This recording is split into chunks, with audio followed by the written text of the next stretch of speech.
Hi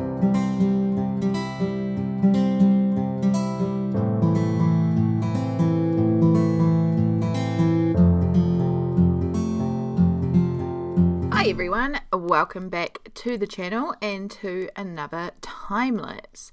In this one I am working in Fledgling Fairies, a Colouring Heaven issue featuring the artist Karron. I am actually pretty far through this book. I've completed quite a bit of it, so it's quite nice to get back to it and work some more in here today. And today I am using a technique that I've been trying out a lot lately and really enjoying, and that is actually using Crayola super tips as a base and then working over it with coloured pencils. So this is sort of similar to how I use alcohol markers, except these are water-based markers, which has the advantage of that they're not as likely to go through the paper. Now they still definitely go through this Colouring Heaven paper, but in some books you can work this and not worry about it going through the page. And the great thing about that is it allows you to fill out a page very, very quickly and get a base colour down. So this whole colouring took a few hours. I did work on it in sections. I've been having some hand issues, so I do stop and start a few times. But it was just sort of an experiment to see how it would go. Now, I did have some issues with the paper, and I've had it throughout this whole issue. Unfortunately, this paper is, I don't know what happened in this issue. I've tried this technique in another issue of Colouring Heaven, and I don't have the same problems. And this is after the paper change. It was a later issue. So this particular issue of Fledgling Fairies, you'll see in some areas when I colour, the felt tips seem to make it look quite liney, and it's not the streakiness you get from watercolour markers, water-based markers, it's the streakiness of the paper. I've noticed it when I use watercolours, when I use wet media, on different pages in this issue. So there is that specific known issue in this book. But it still worked really, really well. So you'll see here I'm using a variety of super tips. I also have, I had purposely brought the kids set of 40 and I brought those thinking, well, these are chunkier, so they might be easier to cover a wide area, which they were. I just didn't realize how tiny the actual little markers are. They're the pipsqueak ones. They're tiny, so it makes it a little uncomfortable to use, unfortunately, but because they have got a wider tip, they do colour in big areas quite fast. And then I also have my Colours of the Worlds sets. I have both the chunky version and then the microfine version. I never got the super tips version for some reason. And so yeah, I have quite a few Crayola markers. I still want to get the Colours of Kindness set as well, because I do find them quite good for using for this technique. And so yeah, you'll see that I am just working a section at a time and then using the same colour and then a slightly darker colour to add some shading. It's not well blended at this stage, but I'm also aware I'm going to be working back over this with my pencils. So a lot of the shadows that I'm placing, even though in some areas it might be quite stark, it might not be as blended.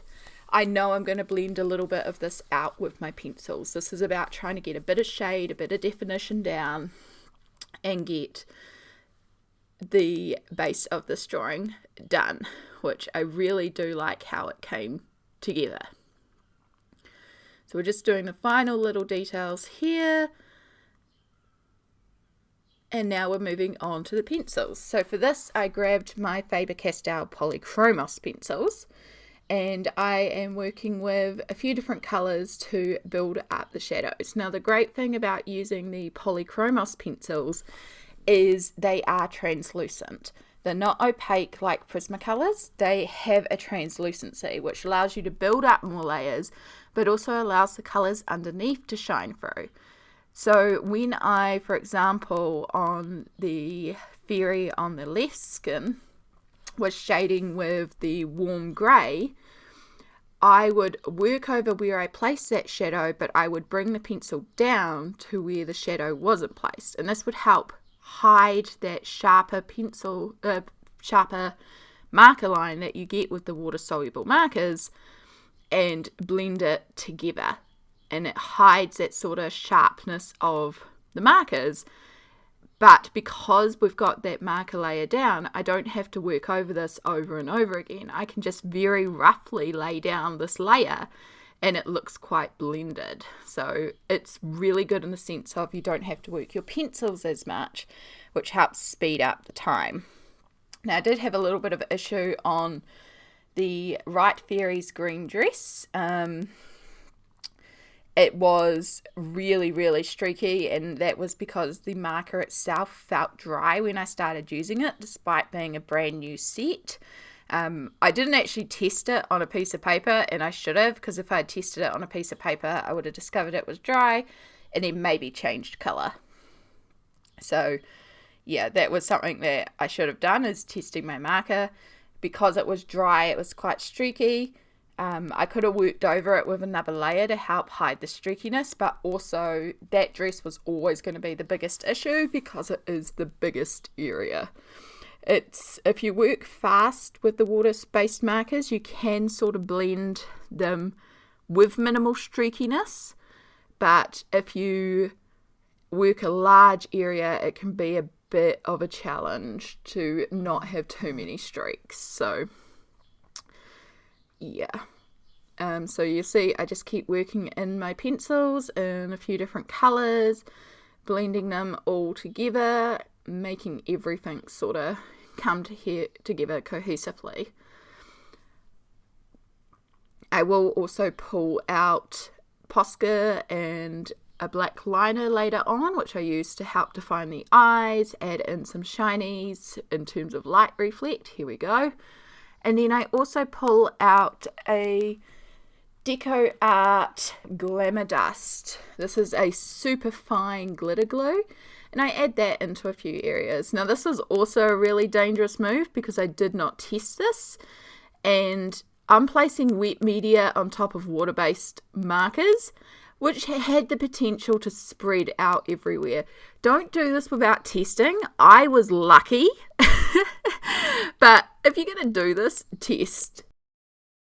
And there is the final piece. Thank you so much for watching, and I'll see you all in the next video. Bye!